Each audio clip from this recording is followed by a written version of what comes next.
Muy buenos días, muy buenas tardes y muy buenas noches. Bienvenidos a otro programa de pura virtud, cine y literatura. Hoy nos vamos a reencontrar con tres buenos amigos, tres personas cuyo pensamiento discurre en plena sintonía con los intereses de este canal y que además gestionan un blog y un canal de YouTube que está hermanado con pura virtud y que comparte pues la defensa de los valores tradicionales filosóficos de la filosofía perenne, por un lado, de la tradición sapiencial, la defensa de la cultura católica y, por otro lado, intereses de tipo cultural como el cine y la literatura.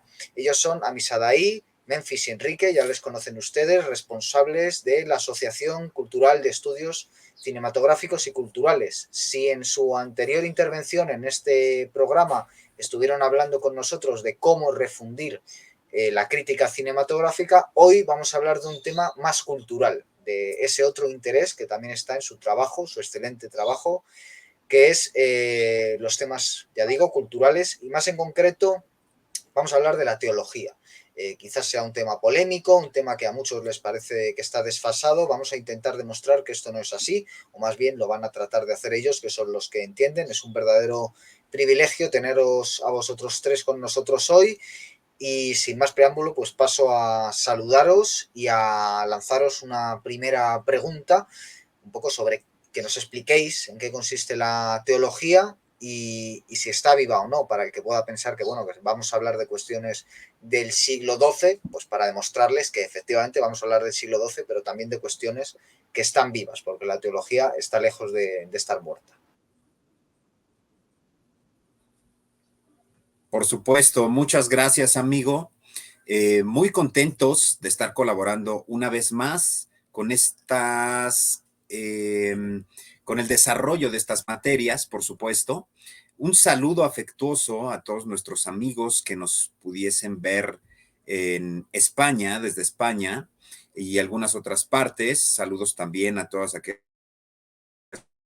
personas que nos y doy también la bienvenida a mis compañeros. Él es Enrique y a Misadai. Hola, hola. Saludos. Bueno, hoy vamos a estar desarrollando este tema y para que no sea sorpresa, bueno, nuestro especialista en estas cuestiones es el amigo Iván, así que él va a ser quien esté dirigiendo a este equipo el día de hoy y a quien más van a estar escuchando. No lo digo con esa falsa humildad. Creo yo que el estudio de la teología es profundo, es serio y vamos a tratar de dar claridad en algunos conceptos. Yo agradezco mucho a mis compañeros, tratamos de estar al día en cuanto a este tema y decirles que la teología básicamente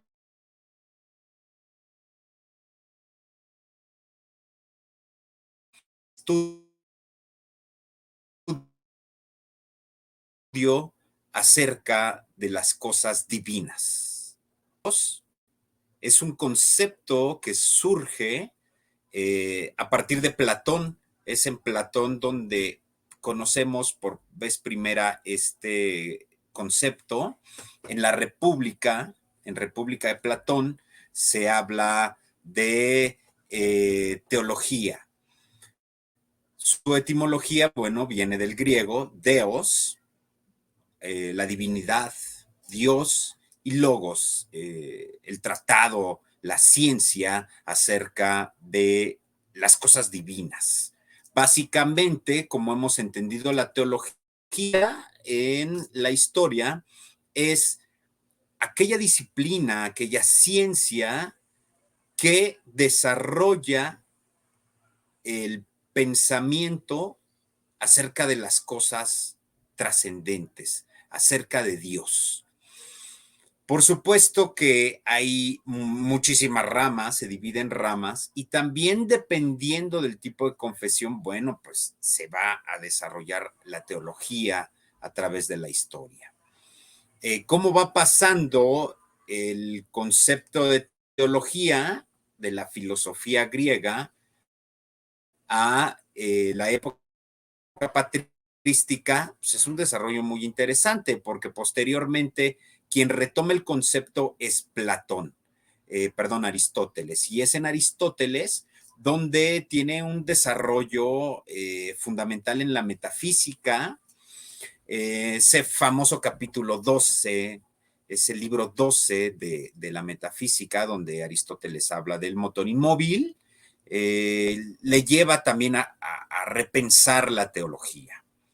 Posteriormente, los padres de la iglesia toman este concepto y lo van adaptando ante esa defensa, los padres apologistas, Ireneo de Lyon, Tertuliano de Cartago y muchos otros, Clemente de Alejandría, por supuesto, retoman ya este concepto, pero enfocado a la cristiandad. Es decir, la cristiandad toma este concepto, lo abraza, porque es necesario desarrollar el pensamiento teológico. Recordemos que en el siglo I la cristiandad empieza a ser amenazada no solamente por la persecución del Imperio Romano, sino también empieza a ser amenazada por una gran variedad de sectas que comienzan a tratar de apropiarse de los conceptos fundamentales de la cristiandad y a querer de alguna forma amenazar la ortodoxia, y estoy hablando del gnosticismo. Empiezan a surgir personajes como Marción que toman los conceptos de los evangelios y tratan de darnos una imagen bastante distorsionada de los evangelios, y ellos comienzan a amenazar la ortodoxia. Luego, entonces, es necesario que los padres de la iglesia comiencen a desarrollar un pensamiento teológico, y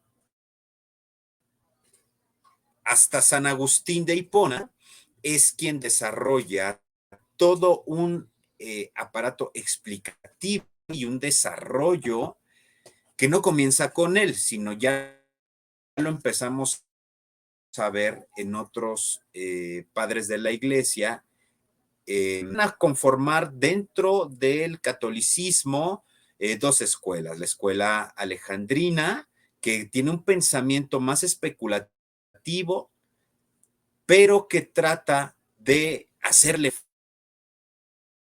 frente al pensamiento gnóstico.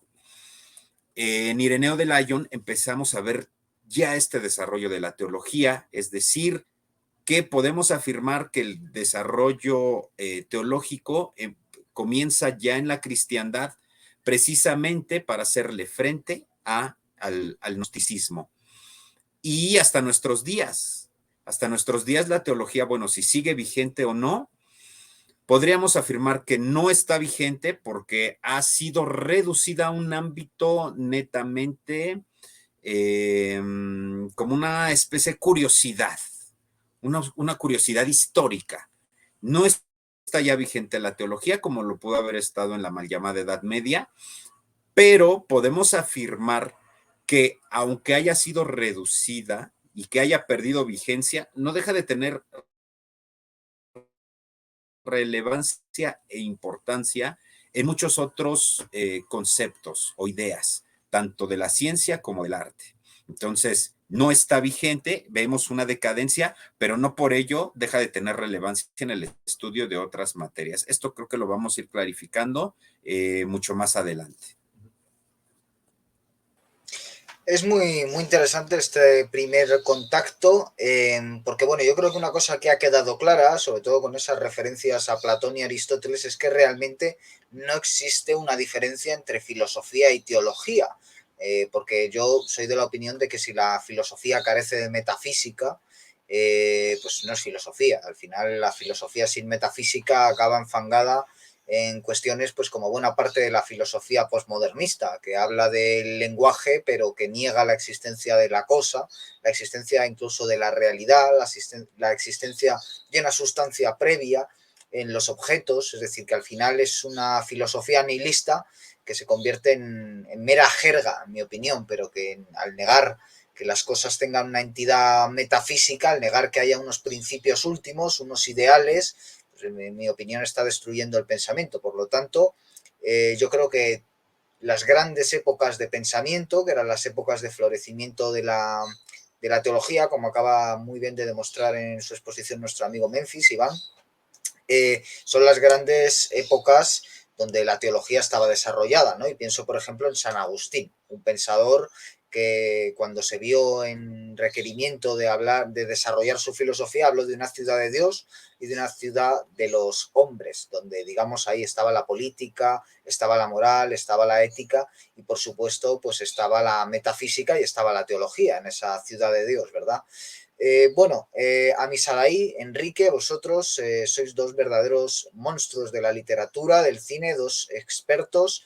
¿Qué obras literarias o qué obras cinematográficas relacionaríais con la teología? Por hacer también un poco divulgativo, quizás a alguien que esté viendo el programa y que no tenga esas referencias eruditas sobre el ámbito de la teología que acabamos de recibir con maestría, pero que quizás con una referencia cultural, con una referencia de carácter más popular, sí que puedan conectar con el tema. ¿Cuáles serían las obras que se os vienen ahora a la cabeza para mencionar? ¿Cómo se llamaba la de Paul Schrader? La de Contador de Cartas. ¿El contador de cartas? O la de esta, la de Ethan Hawke. Ándale, sí. El reverendo. Sí, o todas las de Hawke. Bueno, como estábamos viendo, sigue siendo algo vigente lo teológico, la religión, querer volver a acercarnos a la cuestión primaria, y bueno, una forma en que la teología continúa vigente, aunque muchos no lo crean, es a través del arte, de la literatura, incluso del cine, que ha sido muy rebajado. Y bueno, hay muchos directores por allí, muchos escritores que retoman que retoman estas ideas, que lo plasman en sus obras. Y bueno, hablábamos un poco de Paul Schrader, que es calvinista. Scorsese. Martin Scorsese, Brian De Palma. Recientemente discutíamos en nuestro canal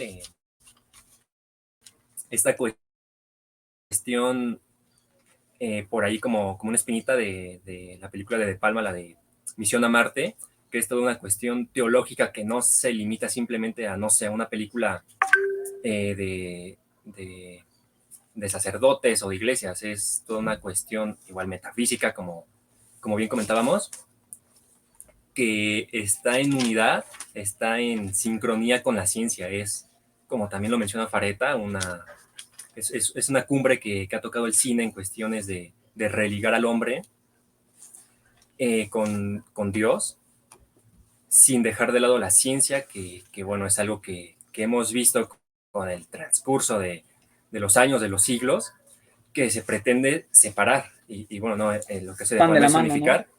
Y bueno, no sé, por ahí algún librito, aprovechando que este espacio, un autor que ya le había recomendado al amigo Guillermo, que es Gonzalo Celorio. Por acá se alcanza a ver este librito, que bueno, este libro es un Via Crucis en la Ciudad de México. Está repleto de lo que nosotros conocemos como simbología. Y bueno, no sé si gustan darle la oportunidad. Repito, es un Via Crucis que sabe trabajar con un lenguaje normal, sin caer en una terminología pesada, ¿no? Pesada. Pesada. Y bueno, ¿alguna otra obra que recientemente, ¿cuál bueno, he visto? El irlandés, ¿no? El irlandés, yo creo que también, Tú hablas mucho de esa película. Pues sí, porque es mi favorita, pero pues igual, ¿no? O sea, pone en este caso, Robert De Niro a confesarse frente a nosotros, ¿no? Es una confesión que él hace para llegar a alcanzar esa salvación al final de la película, ¿no? Que es la que vemos. ¿Qué otros? Hitchcock en alguna, o tú, amigo Memphis. Lo comentábamos en un programa anterior, que hay una relación bastante estrecha entre lo que es el cine y la teología.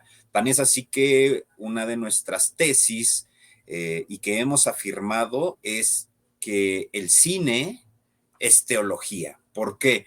Porque los conceptos a través de los cuales se va construyendo el ambaje y las bases que tiene para todo el aparato conceptual es un ajuste de cuentas con el Renacimiento y que esta serie de conceptos tienen un trasfondo teológico.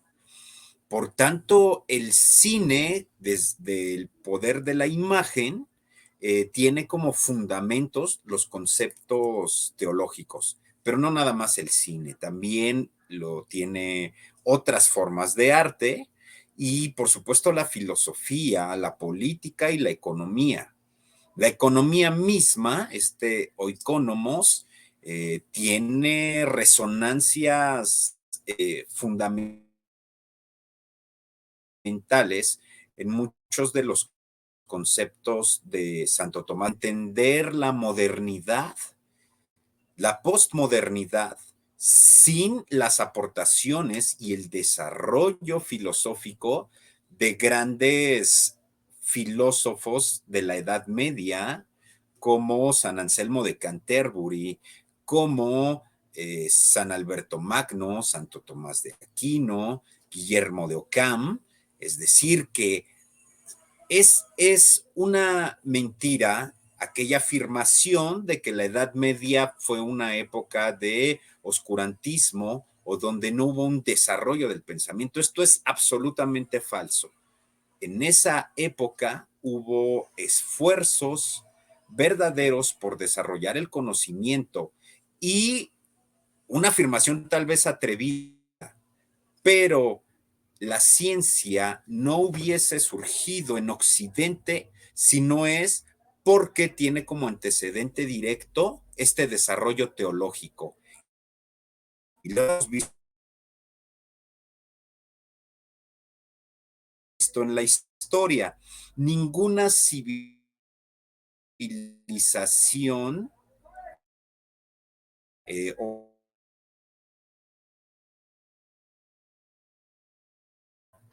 una civilización de otras regiones tuvo, porque tiene como antecedente este desarrollo de la teología. Es decir, que el pensamiento teológico posibilitó el surgimiento del pensamiento analítico y del pensamiento científico. Esta afirmación pudiese ser atrevida, pero no hay un pensador o filósofo, por más ateo que sea, que lo pudiese negar o que lo haya negado. Por lo menos todos los pensadores, e inclusive ateos, están de acuerdo en que el desarrollo, el antecedente directo de la ciencia moderna es, por supuesto, el pensamiento teológico. Y la pregunta obligada sería el por qué. Porque precisamente en el desarrollo de la teología natural, una de las grandes inquietudes del hombre desde la antigüedad es la creación. Lo vemos desde el Génesis. Hay una pregunta constante y una contemplación constante de dónde surge todo esto que vemos. Este orden natural de las cosas, el cosmos, que es perfecto en todas sus dimensiones, desde un árbol hasta la complejidad de un planeta o de un sistema más complejo o universal, deviene de la gran pregunta: ¿de dónde viene? ¿De dónde venimos? Y esa es la gran pregunta de la filosofía.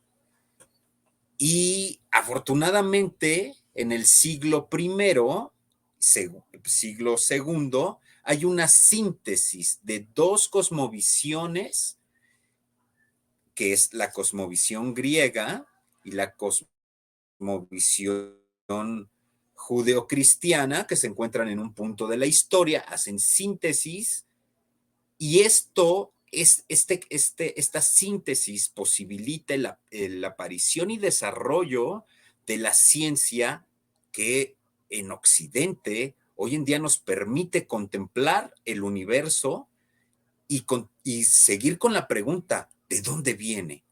Y esto nos ha llevado a explicarnos muchísimas cosas.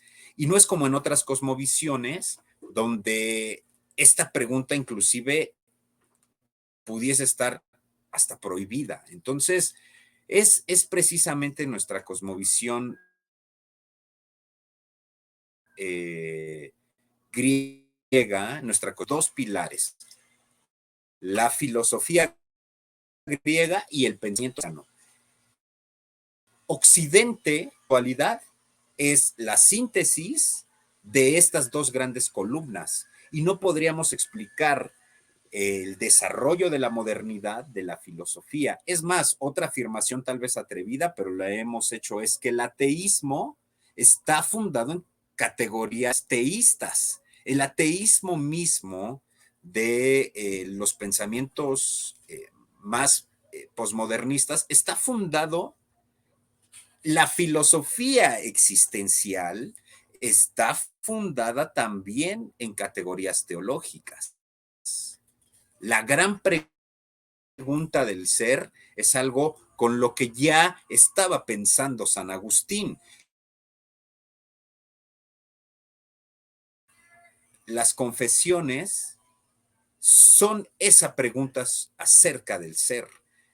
Luego entonces podemos entender que el existencialismo mismo está fundado en categorías teológicas.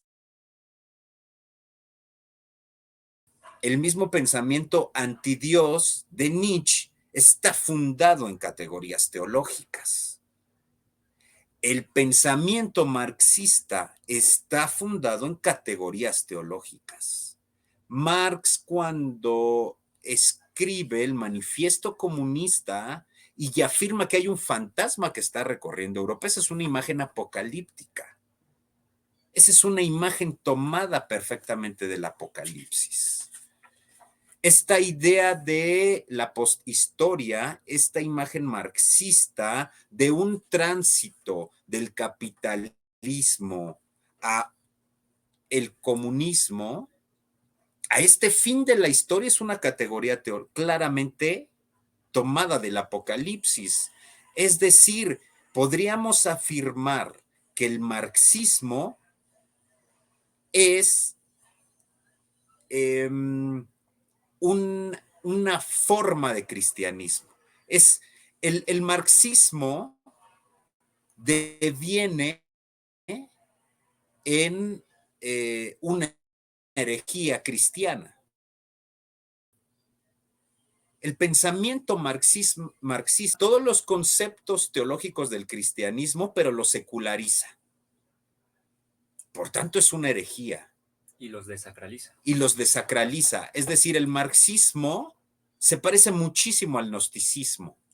Se parece muchísimo al gnosticismo. Aquí debemos de entender que precisamente por esto la teología sigue estando vigente, porque el mismo anarquismo toma categorías teológicas y lo hemos observado. El mismo concepto anarquismo, el anarqué, el sin principio, es una categoría teológica. Algo que se discutió muchísimo en el concilio de Nicea del 325, esta gran discusión contra los arrianistas, era precisamente si el Hijo era anarqué, es decir, sin principio. Esta discusión anarquista es el antecedente directo de mucho del pensamiento de lo que es la anarquía en la modernidad. La filosofía posmoderna, el mismo Lyotard, François Lyotard, cuando habla de los grandes relatos, se remite precisamente a cuáles son esos grandes relatos. Son los mitos griegos y por supuesto que en esos grandes relatos está la Biblia. Es decir, cualquier filósofo posmoderno tiene que tomarse de las categorías y de los conceptos teológicos para poder hacer filosofía. Heidegger, en sus textos se tiene que tomar, se tiene que agarrar de los conceptos teológicos para partir. Es decir, que la teología proporciona toda la prolegómena de toda la filosofía en Occidente. No hay filosofía que parta de cero. Toda la filosofía occidental tiene que tomarse de los conceptos teológicos para partir de algo. Es la base de la cual es como si fuese, bueno, su pista para poder tomar vuelo. Las alas de la filosofía son la teología. La filosofía no puede volar sin esas alas.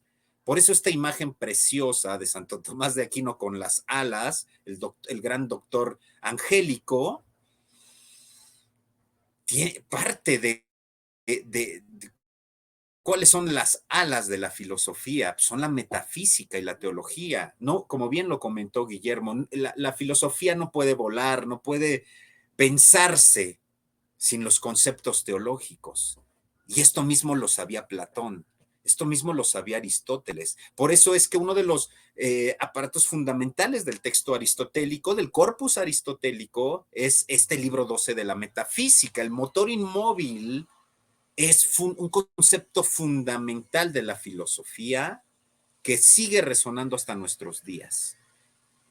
Cualquier filósofo hoy en día, Gianni Battimo tiene que hablar desde la teología.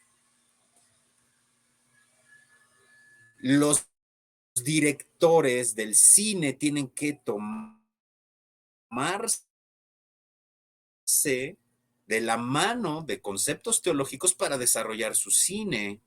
Escritores tienen que tomarse de muchas figuras bíblicas para fundamentar sus textos.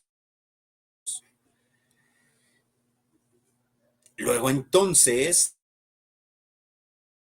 la teología sigue estando vigente por el desarrollo del pensamiento para que continuemos imaginando. Y aquí resuena, lo he citado muchas veces,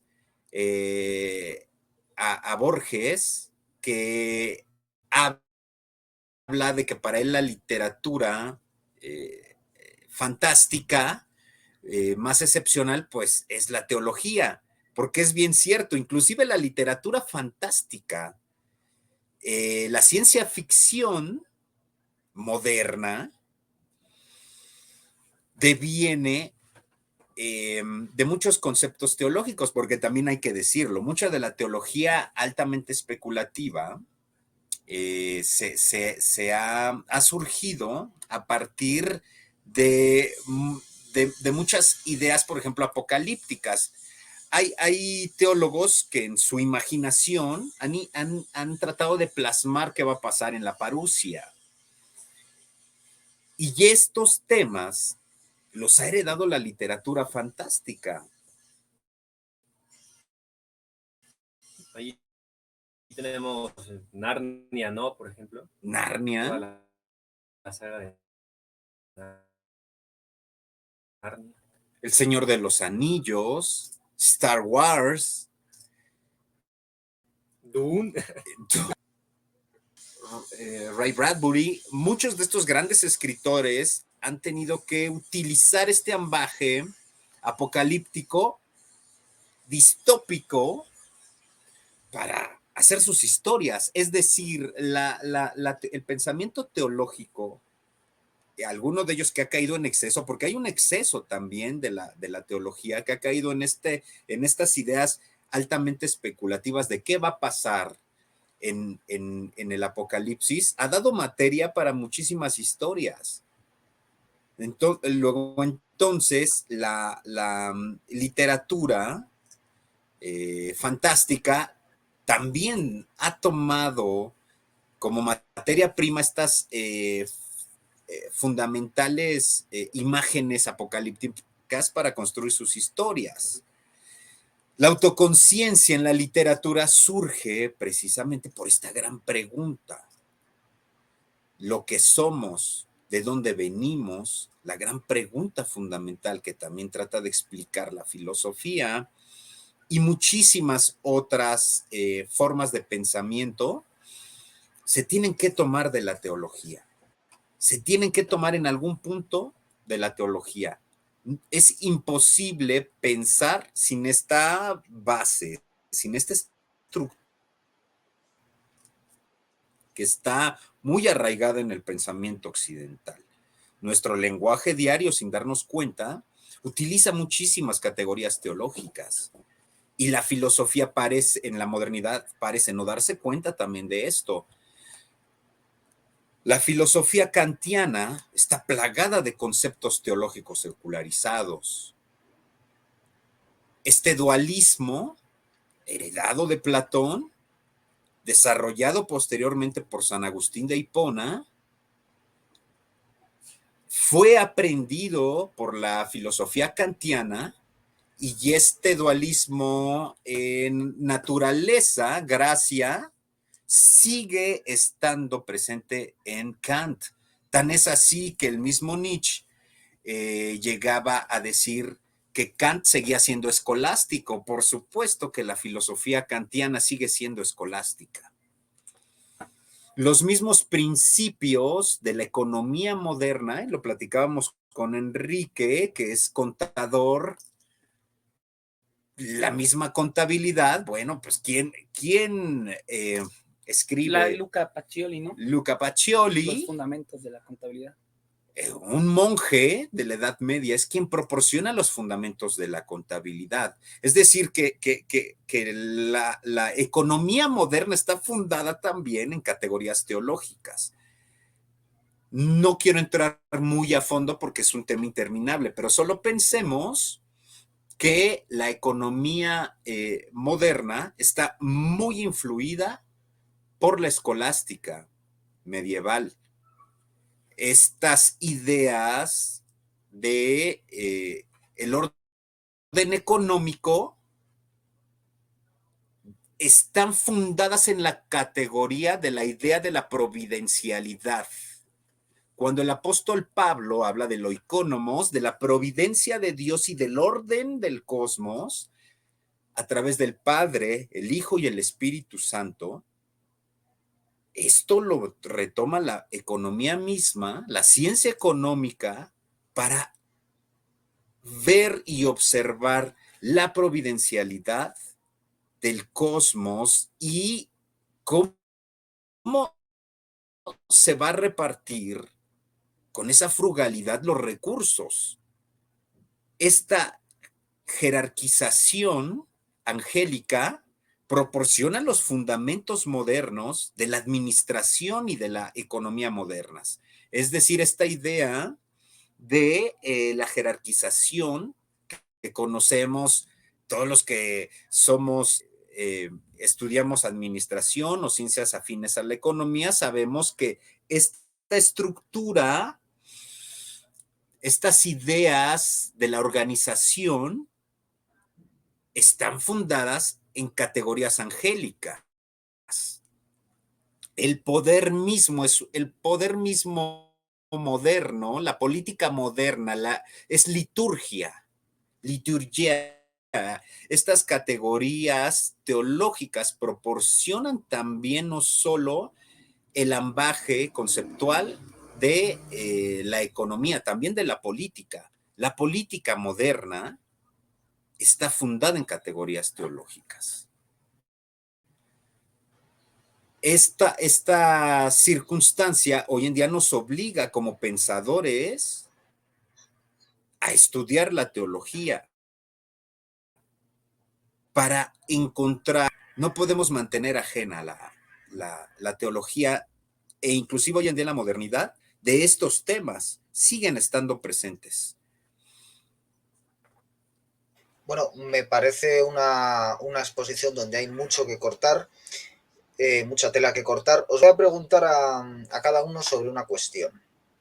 A Iván le voy a preguntar enseguida sobre la modernidad, digamos, cómo se ha relacionado, cómo se ha afectado, ¿no? Un poco para indagar en cómo se ha pervertido de alguna forma la estructura conceptual teológica en el discurso moderno. A Enrique le voy a preguntar, si te parece, Enrique, sobre ese concepto que has dicho antes de la confesión en el irlandés, es decir, que nos desarrolles un poco esa visión. Y a Misadai, si a ti te parece bien, que nos expliques un poco la visión teológica que hay detrás de Misión a Marte. Esas serían un poco las siguientes preguntas, pero antes sí que querría comentar brevemente algunas de las cosas que has dicho ahora, Iván, que me han parecido muy interesantes, ¿no? Porque evidentemente la filosofía es un saber de segundo grado, como decía Gustavo Bueno, ¿no? Eso significa que la filosofía, que es el amor al saber, que nace del asombro ante lo que hay, ante lo que es, ante lo ente, que es la traducción que se suele hacer, lo ente no significa otra cosa que lo que hay, lo que existe, esa pregunta primigenia que después recogía Heidegger, ¿no? De por qué hay algo y no más bien nada. Ese es el asombro del ser humano ante lo que existe, y de ahí nace la filosofía, del amor al saber, y por lo tanto la filosofía es un saber de segundo grado que necesita unas nociones previas.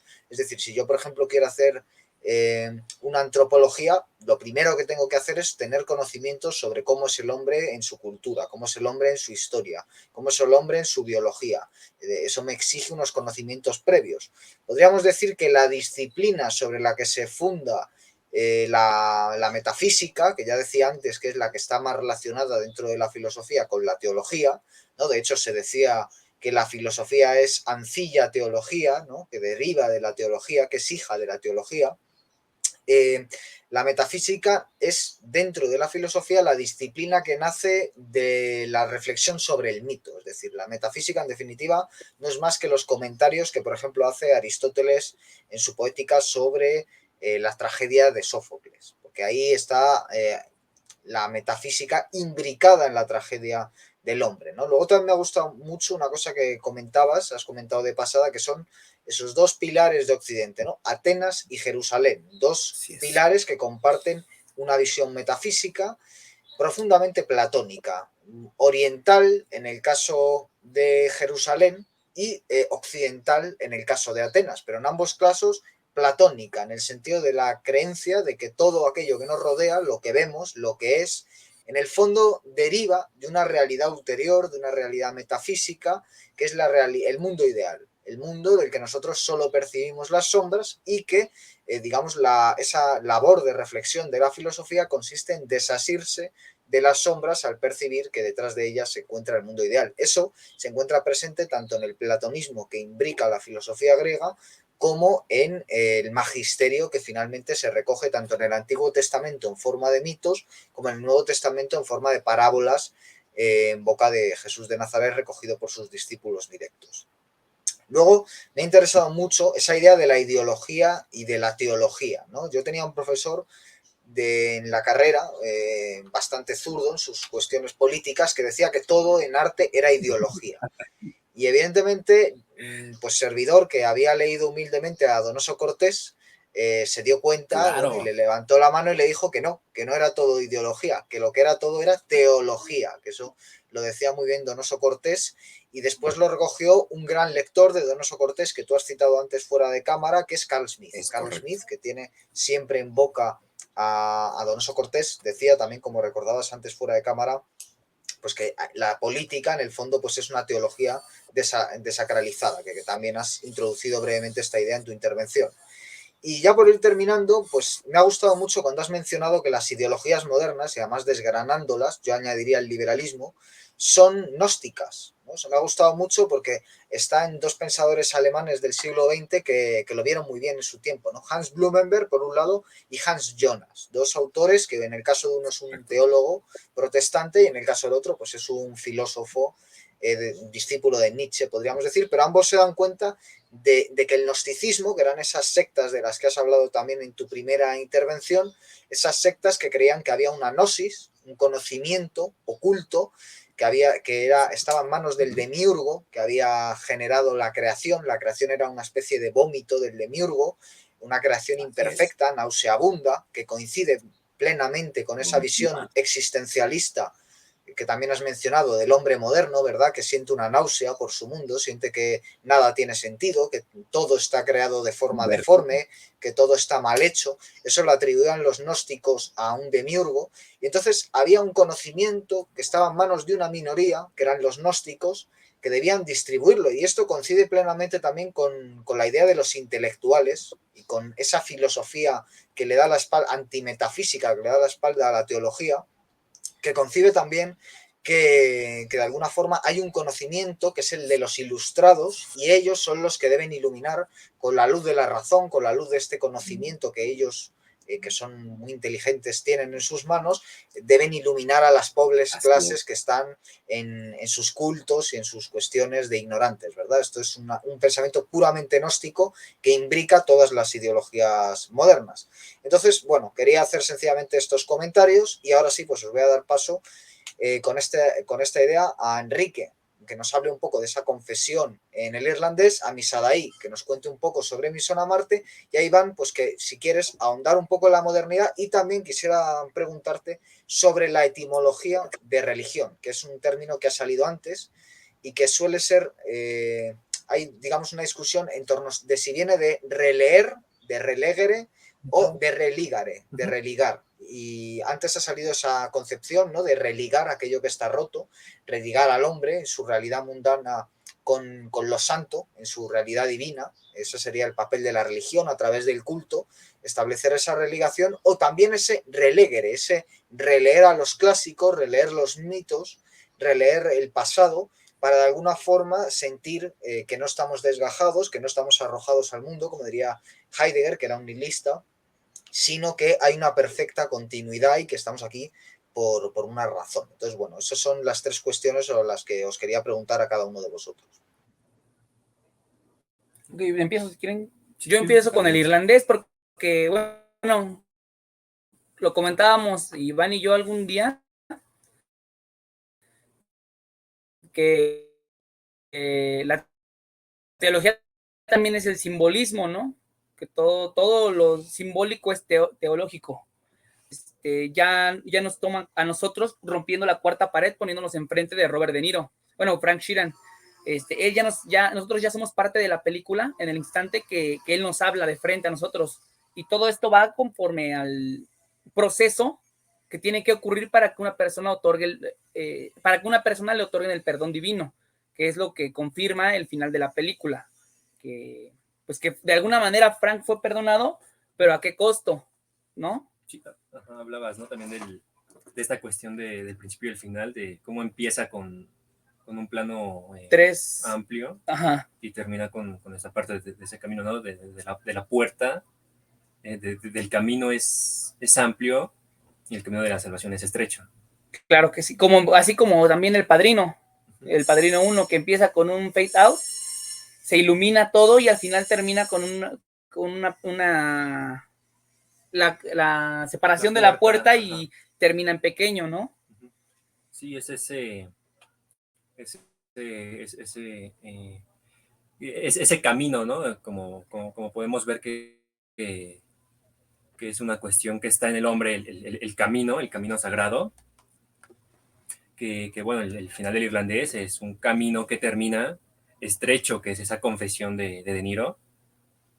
Yo creo que ahí Scorsese, pues básicamente hace la relectura, todas sus películas, las une, y también releyendo varios clásicos de Palma, Scarface, El Padrino, para él mismo también, ¿cómo explico? Otorgarse un... No, se me está yendo se me fue la palabra. Es una forma de redimir su carrera, ¿no? Ándale, sí, más o menos, porque igual lo comentábamos, acabas de ver El Silencio, que es una película igual teológica, supongo que no tiene el gusto de verla, pero ahí se fue más a lo alegórico, me quiero imaginar. ¿No, Memphis? Sí, por supuesto. O sea, el papel de la confesión en mucho del cine es una constante en muchísimas películas. Un ejemplo claro lo vimos precisamente en el irlandés. La confesión, esta categoría teológica, heredada, por supuesto, de una amplia tradición católica y que San Agustín, por supuesto, desarrolla en su texto más conocido, las Confesiones, es decir, esta forma de declarar los pecados ante Dios, ante el sacerdote, para obtener el perdón de ellos, es un tema que preocupa mucho al cine. El cine, como confesión, lo hemos visto en muchísimas cintas, lo hemos visto desarrollado. De hecho, ahorita me llegó a la mente la de Duty, la de Jack, la que da de Netflix. ¿Cómo se llamaba? La que le hicimos episodio. Que se confiesa en el banco. Culpable, la de Jake Gyllenhaal. Culpable. Claro, él hace también una confesión al final en un cuarto cerrado y donde toda la película nos van, por medio de símbolos y señales, nos van acompañando que él haga la confesión. De igual manera lo hace frente a nosotros y pues lo hace ante Dios, ¿no? Que es el que al final él recibe ya esa reminiscencia y puede descansar. Y esto sin mencionar, bueno, que inclusive el mismo psicoanálisis está fundado mucho en el tema de la confesión. La misma ciencia acerca del psicoanálisis, Freud lo retoma a partir de la fenomenología, pero también la misma fenomenología está fundada en muchísimos conceptos teológicos. Es decir, para donde volteemos, vamos a ver como constante, inclusive en esta circunstancia de, por ejemplo, el psicoanálisis viene siendo si lo reflexionamos desde esta perspectiva, viene siendo una secularización de la confesión. Entonces, precisamente por este tipo de situaciones, vamos a ver este tema como una constante en el cine y en la literatura. De hecho, en tu texto, ¿no, Guillermo? Tú lo planteabas, la gran pregunta del irlandés, si el personaje de De Niro podría llegar a ser perdonado por Dios. Y bueno, ¿cómo decirlo? A mi forma de ver es una de las grandes preguntas, ¿no? que como humanos nos correspondería también tomar. Ya Iván habló también de esta pregunta del origen de las cosas. Bueno, la otra es esta, ¿no? ¿Podríamos nosotros ser perdonados, tener esa aprobación divina? Esa es una cuestión teológica y muchas de las preguntas que nos seguimos haciendo en Occidente resuenan estos temas. Ahora, para entrar al tema de la siguiente pregunta, ¿cómo ves esta gran película que comenta Guillermo y su relación con la teología? Sí, bueno, como ya hemos comentado en varias ocasiones, Brian De Palma es un director que está inmiscuido en estas cuestiones teológicas, estas cuestiones sagradas. Él es católico y además una cuestión importante de su carrera para haber llegado a esta película Misión a Marte es no solo su formación como una persona de valores religiosos, sino también, bueno, aunado su formación como científico. Él estudió física en la universidad, más tarde se quiso dedicar al cine. Entonces son estas dos cuestiones que hablábamos que son perfectas dentro del tema de Palma, esta constitución, esta comunión entre ciencia y entre teología que culmina en su obra en el año 2000, que es inicio de milenio. Esa es una cumbre dentro de no solo del hombre, ¿no? Sino ¿cómo decirlo? De estos cambios que siempre hay tras los siglos, tras los milenios. Es una nueva forma de entrar a este panorama que nos ha tocado vivir a nosotros, que es religar a lo sagrado, lo que sucede en Misión a Marte. Ya lo decía más o menos hace unos momentos, esta misión, este camino que va a tener el personaje.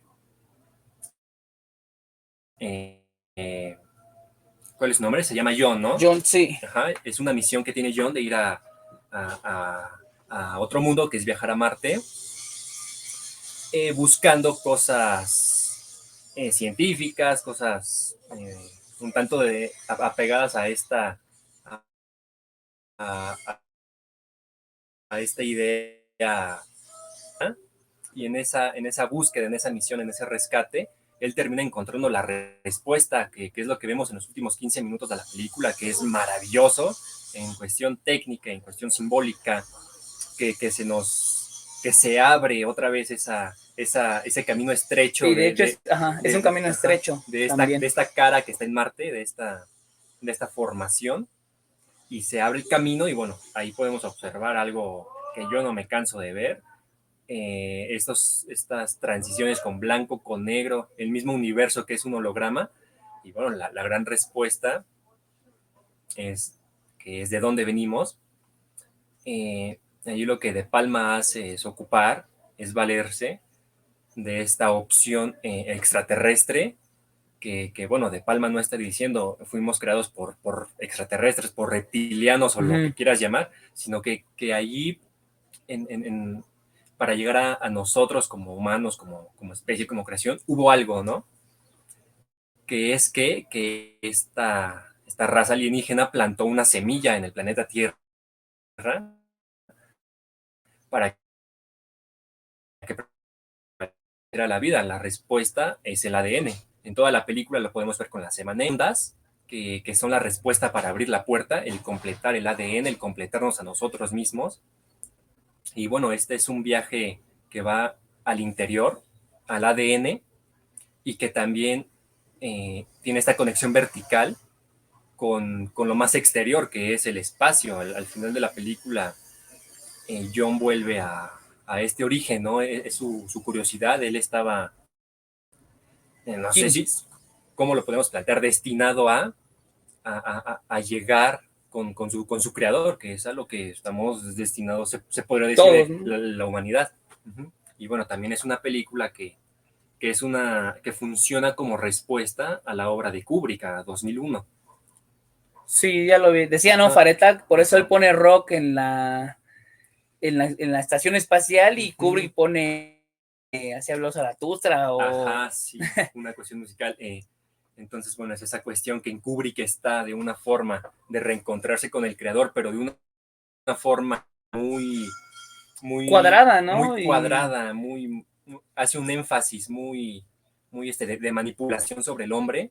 Y bueno, De Palma te abre el camino a viajar nuevamente, poniéndolo en cuestiones griegas, a volver con los dioses, volver al Olimpo. Y tiene la opción, ¿no?, de ir o no ir, y él decide quedarse y los demás pues Sí. se van. Sí, y ahí es él también De Palma te pone a ti, te dice, tú tienes la opción de ir. Que es es la opción cristiana, ¿no? Ajá, dentro del mundo. No es una obligación. ¿Quieres? Aquí está la puerta. Él tuvo ¿no? la oportunidad de regresarse y no se regresó. No quieres, puedes regresar a la Tierra. Bueno, otra película también más o menos para dejar ahí el antecedente. Adelantarme, dejar la duda en los espectadores. Bueno, también está Adastra de James Gray. Brad Pitt, ¿no? Ajá, con Brad Pitt, que si la gustan ver también es... Sí, va de casi lo mismo, ¿no? Un rescate.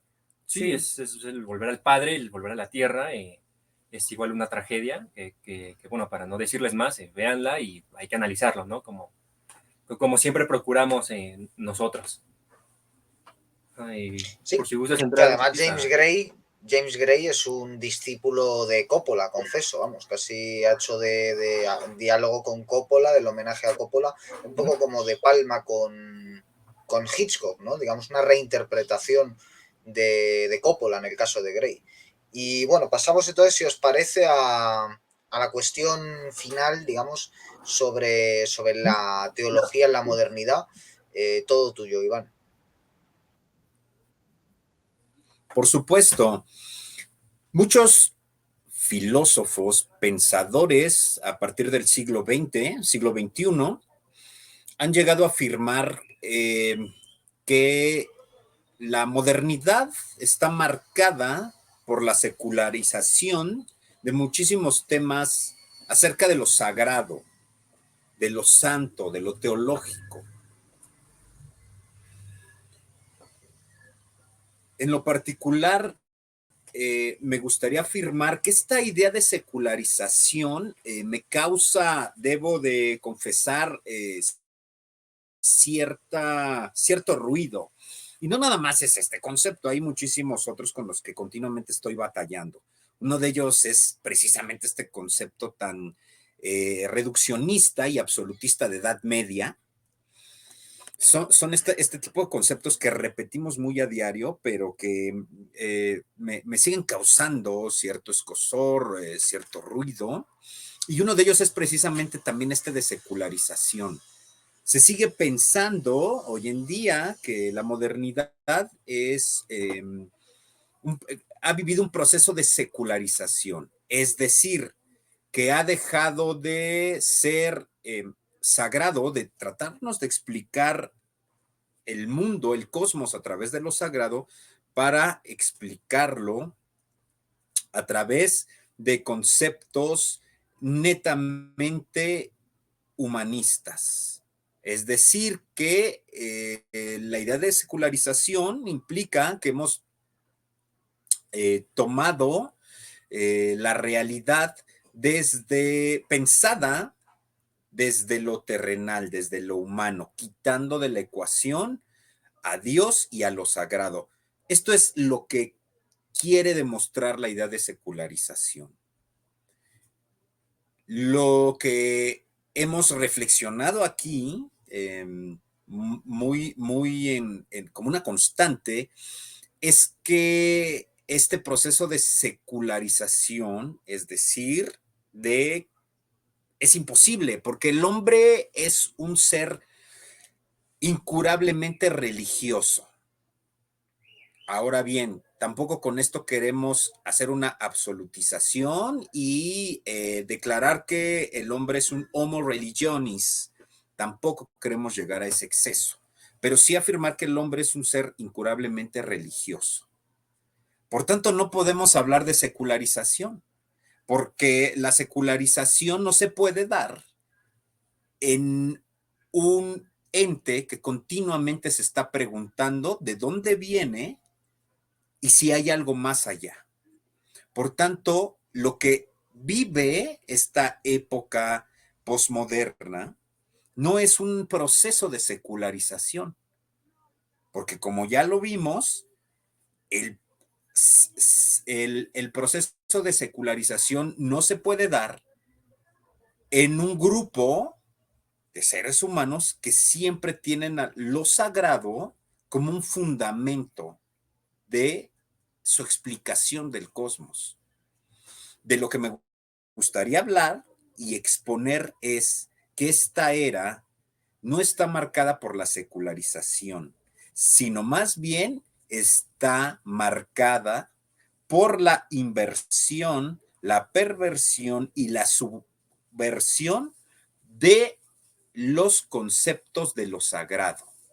Es decir, que lo que ha hecho la modernidad es tomar los conceptos de lo sagrado y voltearlos, invertirlos, subvertirlos, pervertirlos. Esto es peligroso. ¿Por qué? Porque una época marcada por la subversión de los valores fundamentales de la civilización occidental, obviamente nos va a llevar a la autodestrucción. Y el signo que marca precisamente este tipo de circunstancia es la proliferación de movimientos y de formas de pensar que en el fondo lo que buscan es la destrucción de todo y todas las cosas. Esto es peligroso. El quitar, el subvertir, el pervertir los conceptos fundamentales de lo sagrado nos van encaminando, como en esta vieja metáfora de las dos vías, hacia el camino de la destrucción. Y lo estamos viendo. Cada vez es mayor la destrucción de la naturaleza, cada vez es mayor la destrucción de la idea de la familia y del concepto de familia.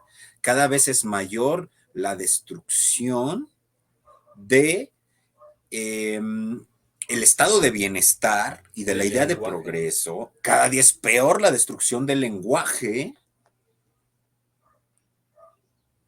Cada vez es mayor la destrucción de los ámbitos que nos han caracterizado.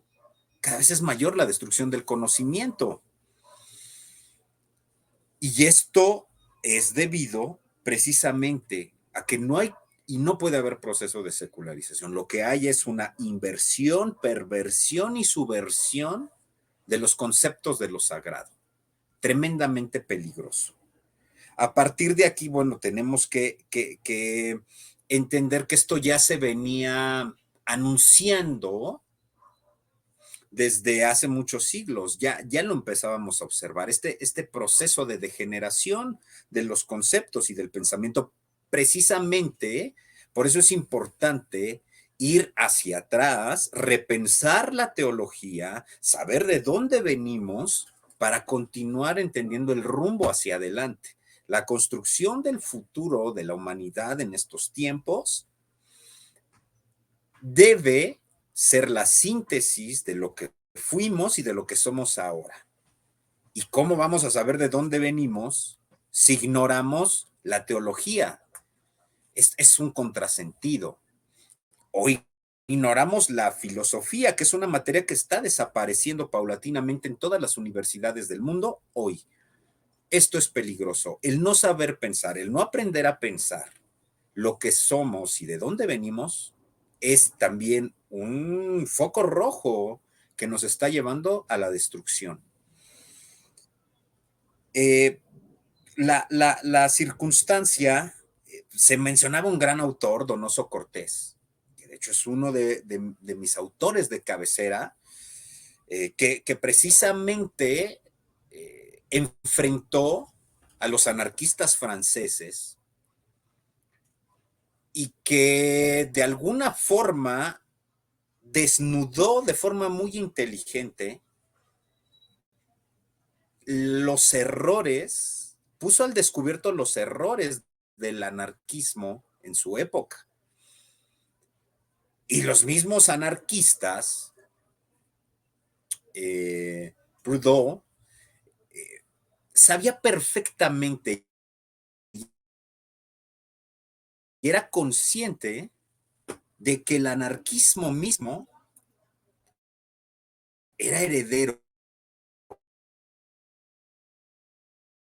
Observarlo, supo exponer de forma muy inteligente.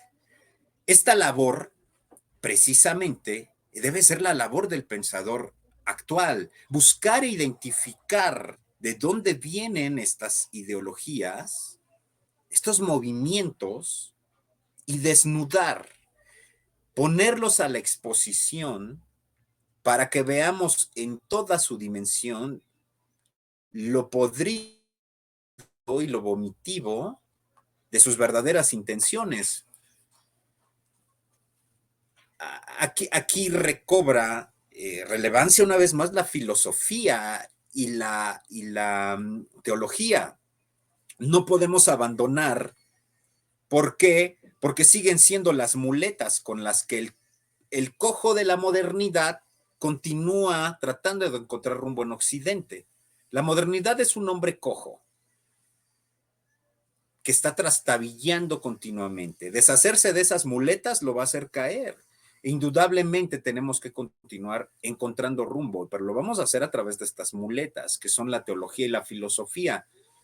Indudablemente ese es el destino del hombre en el occidente moderno.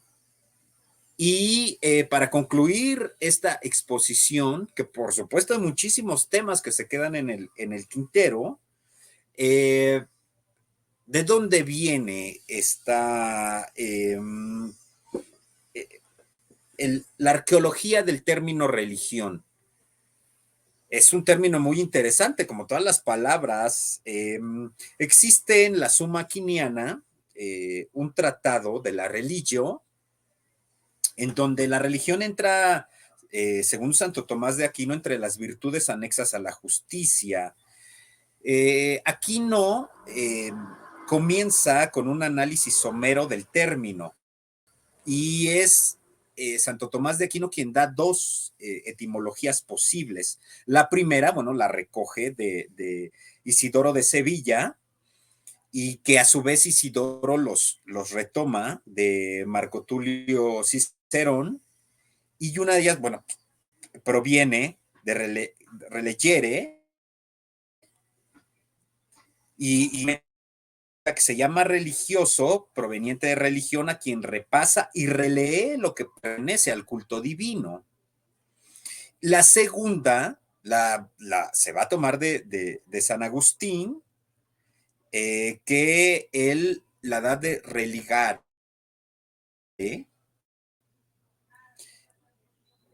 A partir de religare, dice Agustín, la religión es lo que nos ata, nos une, nos religa al único Dios omnipotente. En ambos casos, la religión es la relación del hombre con Dios. Podemos afirmar que la fuente más antigua de la etimología, por supuesto, es la de Cicerón, que se origina a partir de relegere, es decir, de tomar, agarrar, leer, recoger, y posteriormente la otra etimología posible pues se toma de lactancio, que otorga el origen de religare, religar, unir, atar, y estas dos fuentes son las que tenemos como el posible significado de la palabra religión. Ahora bien, no porque sea más antigua la de Cicerón, quiere decir que sea la etimología más adecuada, es decir, que viene de relegere, pero los grandes etimologistas modernos se van a inclinar precisamente por la etimología de relegere, de releer. Santo Tomás de Aquino, por supuesto que muy conocedor de estos conceptos, lo va a tomar de Cicerón, y este sustantivo lo va a derivar de relegere. Para Cicerón, la religión sería un asunto del culto cuyas reglas hay que observar escrupulosamente. Para Lactancio, la religión va a tener un carácter más existencial de religación del individuo, del hombre, con Dios. El lingüista Émile Benveniste, desde el punto de vista lingüístico, no va a poder derivar religio de religare, porque no existe el abstracto ligio, derivado de ligare, el sustantivo de religare, unir fuertemente o vincular, solo podría ser religatio y no religio. A partir del verbo legere, se puede obtener el sustantivo legio, que es el cuerpo armado, de ahí viene legión, legio, que es el conjunto de soldados reclutados, recogidos.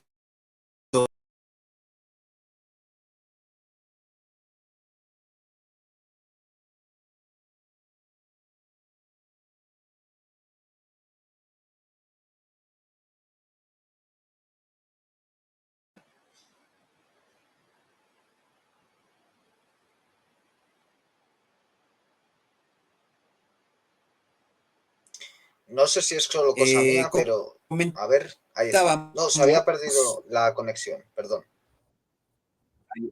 Sí. Así es. Okay. Comentábamos que a partir del verbo legere se puede obtener el sustantivo legio, que es el cuerpo armado, conjunto de soldados reclutados, recogidos, de ahí viene legión.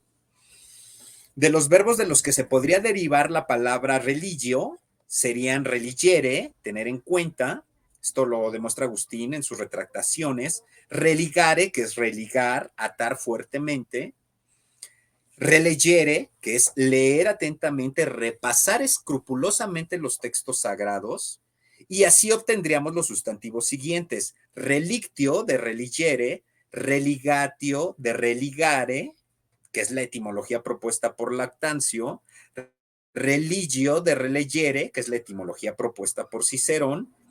Y el verbo leyere tiene varios significados: leer, por ejemplo, por supuesto, pues los textos, recolectar, recoger las espigas, recoger las uvas, reconocer y decidir, o leer en voz alta. Cicerón relacionaba la palabra religio con el verbo relegere, tratar con diligencia, un derivado del verbo lego, reúno, recojo, del que se van a derivar, por ejemplo, intelego, diligo, dilectio. Religión, tomado del latín religio, religionis, propiamente delicadeza, sentimiento religioso, escrúpulo. Es normalmente la etimología que nos dan en su mayoría los grandes tratados o diccionarios etimológicos. Un gran historiador de las religiones escribía que el culto de los dioses en Roma era un deber cívico, mientras que el culto de los dioses de misterios extranjeros era la expresión de una fe más personal. Esto fue lo que hizo que el imperio de Roma se abriera formas de religión diversas de las puramente cívicas, causando la fácil victoria de los dioses griegos y orientales en los últimos siglos de la República. Es precisamente porque el cristianismo empezó también a tomar muchísima preeminencia ya en la decadencia del imperio. La organización social y política puede producir la idea de apuntalar la religión cuando tal vez la va perforando. Es decir,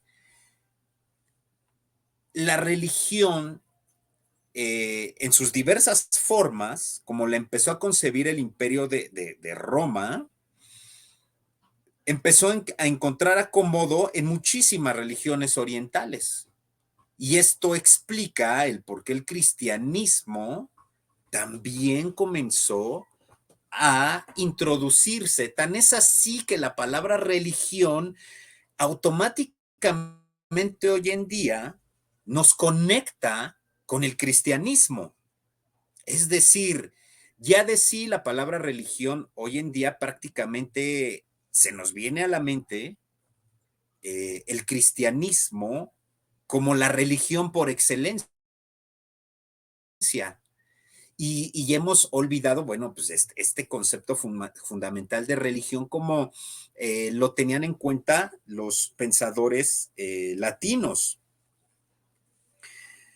La interpretación más extendida, por tanto, pues es la de Lactancio, que hace derivar religio de religare y vincular, atar fuertemente.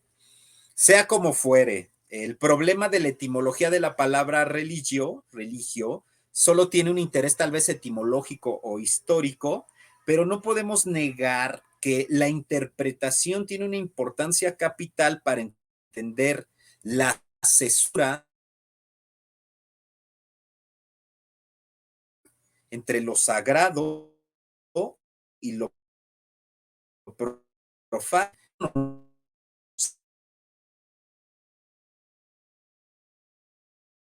Nos congelamos. Decíamos que el lenguaje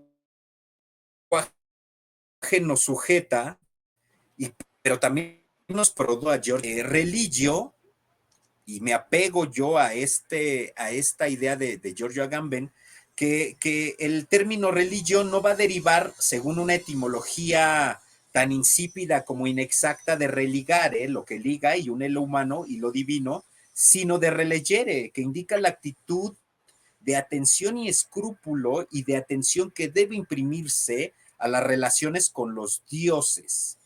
Ante la inquietante vacilación, el releer ante las fórmulas que es preciso observar para respetar la separación entre lo sagrado y lo profano.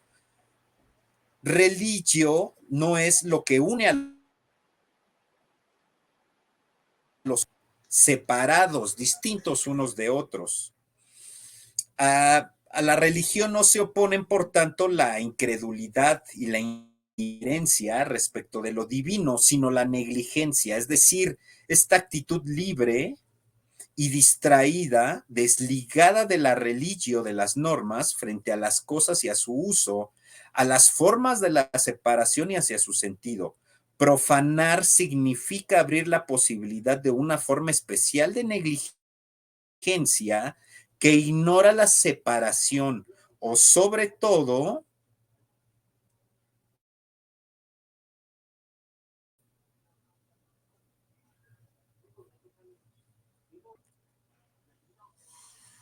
ahí ya nos conectamos. Sí, ya. Sí, lo último fue Un sobre segundo, todo. Nos quedamos en sobre todo. Sobre todo, hace de ella un uso particular. Esto lo escribe George Agamben en su texto Profanaciones. Esta idea de profanación absoluta, que como ya decíamos, subvierte el terreno de lo sagrado y lo va a relegar a un campo de juego donde ni ley ni instituciones pueden ser aplicadas ni estudiadas, nos ayudan a comprender el moderno problema de la ley. Sí, retomando, es esta idea de la religión lo que nos conecta en la modernidad a lo que al concepto de religión nos van a hacer entender el gran problema de legitimidad que vivimos hoy en día, es decir, que lo peligroso no viene de lo que va en contra de la religión, sino que lo peligroso deviene de esta actitud negligente que tiene la modernidad contra todas las cosas. Y esto nos hace repensar que el gran problema de la modernidad está marcado por de la política y que nos está llevando a un terreno peligroso. Es significativo que esta palabra religión no existe en otras lenguas, que no sean las que están influidas por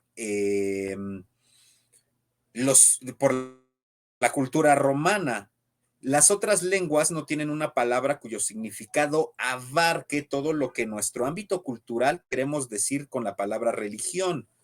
Los romanos no comprendían la religión separada de la vida política y del ámbito profano. La religio no podía ser algo separado de la esfera pública. Y es aquí donde podemos comprender en toda su dimensión la publicidad del culto cristiano. ¿Por qué? Porque el culto cristiano es democrático. Para cerrar, la democracia moderna, muchos pensamos que es herencia de la democracia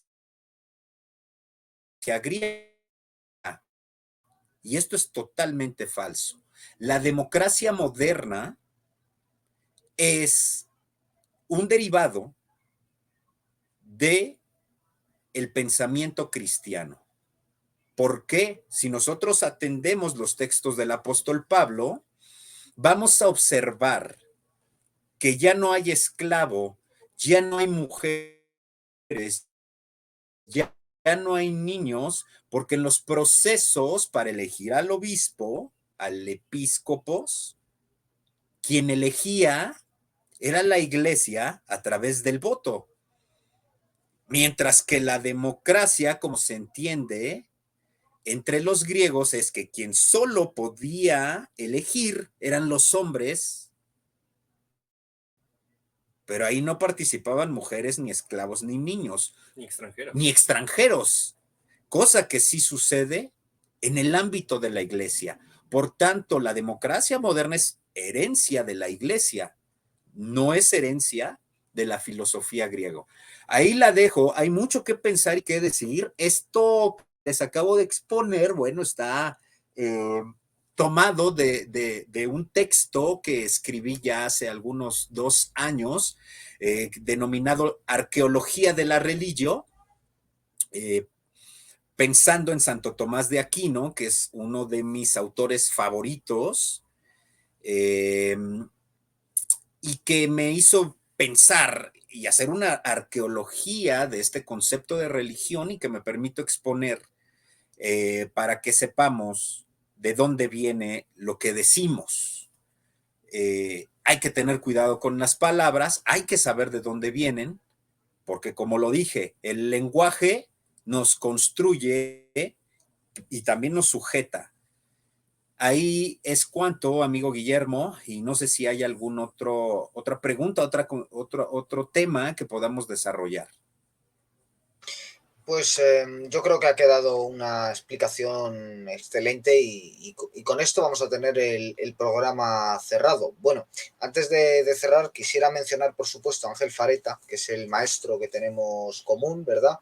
El autor de libros como Hitchcock en obra o El concepto de cine, que es el que introduce el estudio de la teología al cine, que es en lo que estamos los 4 que hoy hemos hablado y un poco el que nos conectó y el que ha creado escuela, ¿no? Un autor que está al alcance de muy pocos contemporáneos como el recientemente fallecido Roberto Calasso o como Sebastián Porrini y otros pocos, ¿no? Mencionabas ahora ese texto, Arqueología de la Religio, que te voy a pedir que me pases para poder leer, ya el propio término, ¿no? Arqueología. Claro. Se nota que viene de Agamben, que a su vez lo coge de Foucault, y Agamben, que es un autor que a pesar de ser posmoderno yo le quiero mucho. De hecho, le reseñé para el canal porque, bueno, en definitiva, él es discípulo también de Carl Smith. Y bueno, por terminar, sí que quisiera, voy a leer una cita para cerrar, una cita que no es mía, obviamente. Quisiera decir que yo, a día de hoy, creo que la batalla se define en 2 bandos. Uno es el de los materialistas, el materialismo, podríamos decir, por un lado, y otro bando es el bando de la espiritualidad. Nos encontramos en esa disyuntiva. En definitiva, el bando de la espiritualidad proviene de Platón, es decir, podríamos decir que engloba a todos los que creen que en el trasfondo de esta realidad lo que hay es la reminiscencia de otra, y en el ámbito de los materialistas es los que dicen que no, que nuestra realidad es lo último que hay, no hay otra cosa. Por lo tanto, pues con la descomposición de lo que compone nuestra realidad se acaba el mundo, ¿no? Se acaba la vida. Y añadiría que eso, que es profundamente teológico, tiene una consecuencia antropológica, que es concebir por un lado, desde el punto de vista materialista, que el hombre es un ser para la muerte, ¿no? Que diría Heidegger, es decir, que hemos sido arrojados a este mundo sin sentido y nos encaminamos hacia la muerte, que también es brutal, puesto que todo lo vivo se descompone y que carece de sentido y que la conciencia es un error trágico de la naturaleza, ¿verdad? Esa sería la visión materialista, y la visión espiritual es aquella que piensa que no, que somos seres para la vida. Y claro, alguien me podría decir, bueno, ¿y qué significa la vida? ¿No? Pues por supuesto la vida es la verdad. Como dice el texto evangélico, yo soy la verdad, el camino y la vida, y por lo tanto la vida es la verdad. Y entonces, según esta lógica, nosotros estamos aquí para acercarnos a la verdad. Ese sería el sentido de la vida y ese sería la antropología espiritual. Así que, para terminar, quisiera leer un breve texto y ya os despido. El breve texto es una conferencia que produjo, es un fragmento, por supuesto, de una conferencia de Alexander Solzhenitsyn, que la pronunció el 8 de junio de 1978 en Harvard. La conferencia se tituló Un mundo dividido en pedazos. Está la conferencia en YouTube, por si alguien la quiere ver, y yo voy a leer solo un fragmento. Dice Solzhenitsyn en este extraordinario discurso, y abro comillas: el desastre ya está entre nosotros. Es la calamidad de una conciencia desespiritualizada y de un humanismo irreligioso. Este criterio ha hecho del hombre la medida de todas las cosas que existen. Por el camino del Renacimiento hasta nuestros días, hemos enriquecido nuestra experiencia pero hemos perdido el concepto de una divinidad que solía limitar nuestras pasiones.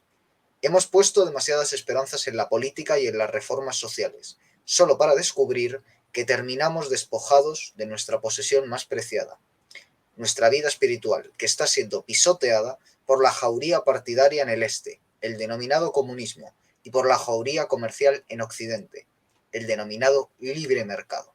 Esto decía Solzhenitsyn, creo que a día de hoy sigue siendo plenamente válido, quizás cambiando brevemente el nombre de algunos actores. Y con esto pues quiero cerrar esta extraordinaria, yo creo, clase magistral que nos habéis dado los tres, tanto desde la concepción teológica de nuestro amigo Iván Domínguez, como con esos aportes culturales que me han parecido interesantísimos y fascinantes de nuestros amigos, Iván González, y los aportes culturales de nuestros amigos Amisadaí Domínguez y Enrique García Díaz, los responsables del canal la Asociación de Estudios Culturales y Cinematográficos, y también de un podcast excelente donde se han hace poco dedicado a hablar del mal, que es otro tema fascinante. Esperemos que podamos seguir colaborando en estos canales, en estos grupos hermanados en torno a la filosofía perenne. Os estoy muy agradecido y seguro que nuestros espectadores también por haber acudido al programa. No hay tiempo para más, amigos, os tengo que despedir, y también a nuestros espectadores. Volveremos pronto con más programas en Pura Virtud, Cine y Literatura. Hasta pronto.